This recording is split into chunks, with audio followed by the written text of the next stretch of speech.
And I want you to look pissed. You look annoyed. You look petulant. I am annoyed. I'm freezing, Allier snapped. Plain turned to an assistant. Larry, move the heater into the back. You gotta get some heat on her. A man dressed in black walked out from behind the lights, peeling off his cashmere sport coat. He was tall, thin, his over-the-shoulder brunette hair worn loose and back. He had a thick, hammered silver loop earring in his left ear and a dark soul patch under his lower lip. Take this until they're ready again, he said to Allier. She huddled in the coat. Plain rolled his eyes. Larry, move the fucking heater. Larry shrugged and began wheeling the propane heater further into the barge. Plain turned back to Allier. Jax, take a hike and take your coat with you. Hey, the man in black said, but nobody was looking at him or paying attention. Plain continued. Allier, I want you pissed. Don't do that thing with your lips. Do it like this. He grimaced, and Allier tried to imitate him. This was one of her talents, the ability to imitate expression, the way a dancer could imitate motion. Plain turned back to the line of lights, and the small crowd gathered behind them. An account executive, a creative director, a makeup artist, a hairdresser, a couture rep, a second photo assistant, and Allier's parents, Lynn and Lil. To the makeup artist, Plain said, Fix a mouth. He turned to the welder. Clark, are you ready? The welder said, Yeah, I'm ready. Was that enough sparks? Sparks were fine. Sparks were good, Plain said. You're the only fucking professional working here this morning. When her mouth was done, Allier stepped back to her starting mark. When Plain said, Go, she got her expression right, started down the plank with a lanky, hip-swinging stride, and blew past the exposure line, the green dress swirling about her hips, the orange-yellow welder sparks flashing in the background. The stink and smoke of the burning metal curled around her as Plain, standing behind the camera, fired the bank of strobes. 2 hours for 4 different shots. Plain pronounced himself satisfied with the green dress, and they moved on. The next pose involved a torn T-shirt and a pair of male-look women's briefs, complete with the vented front. Allier and Jax moved against the far hall in a little shadow, and Allier turned her back to the photo crowd and peeled off the cream dress. She'd been nude beneath the dress. Anything else would ruin the line.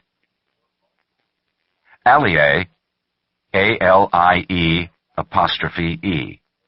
Maison, M-A-I-S-O-N, had been born Sharon Olson in Burnt River, Minnesota.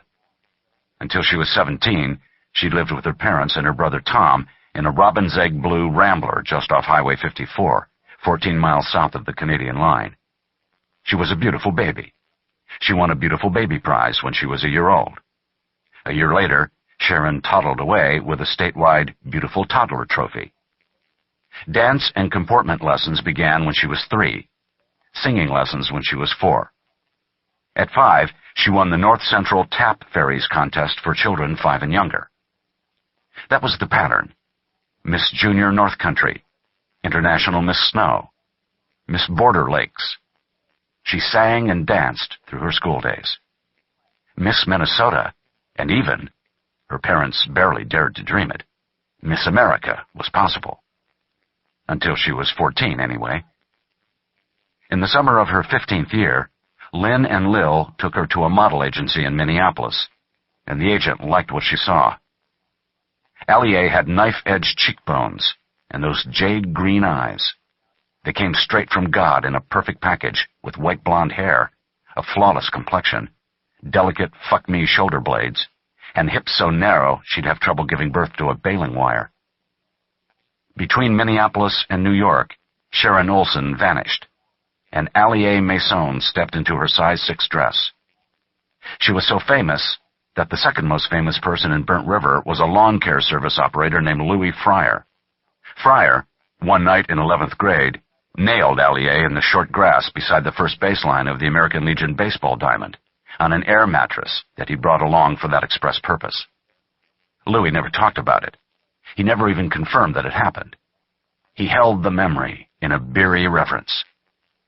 Allier, on the other hand, talked to everyone, so everyone in Burnt River knew about it, and how, at the critical moment, Louis had cried out, "Oh God! Oh God!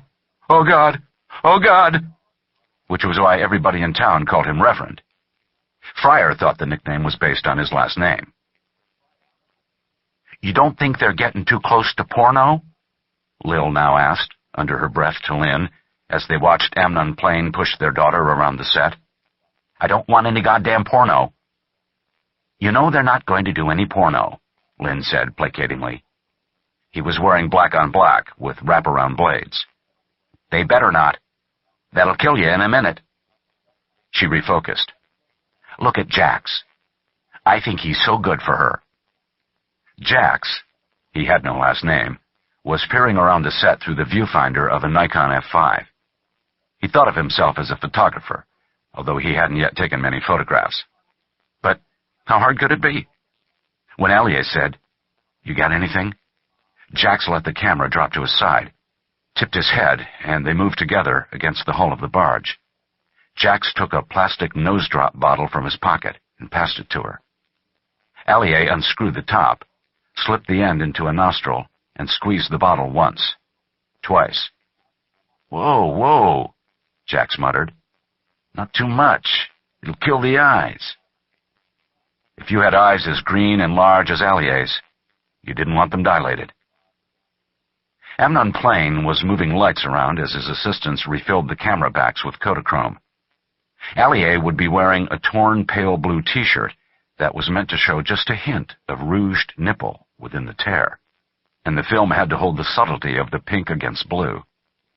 Plain was juggling the color equities in his mind when Allier said, past his head, "Hello, Yael." Plain turned.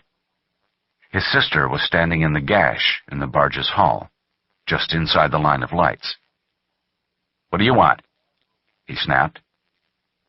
Yael Corbeau, she changed her name with her mother after their parents split up, was light where Plain was dark, blonde against Plain's deep brunette. Despite their coloring differences, they had faces that were astonishingly alike, wedge-shaped, edgy, big-eyed. Yael had once been a model herself. Didn't need the money, found the life boring, and moved on. 3 long, pale lines slashed across her face. Scars. She was a lovely woman to begin with, but the scars made her something else. Striking. Beautiful. Erotic. Exotic. Something. "I came to see Allier," she said sullenly. "See you someplace else," Plain said. "We're trying to work here." "Don't give me a hard time, Plain." "Get the fuck off my chute," Plain said, walking toward her. All other talk stopped, and Clark, the welder, stood up uncertainly and pushed his mask back. Plain's voice vibrated with violence. From behind him, Allier said, "There's a party at Silly's tonight, 9 o'clock. Yael had taken a step back, away from her brother. There was no fear in her, but she didn't doubt that Plain would physically throw her off the barge. "Silly's at 9, she said, and left. They worked the rest of the morning. Hard work, done over and over. Plain had a color card in his brain and a drama chip. He knew what he was getting, and he pushed it. They all went to the party that night at Silly Hansen's home, even Clark the welder. Allier looked spectacular.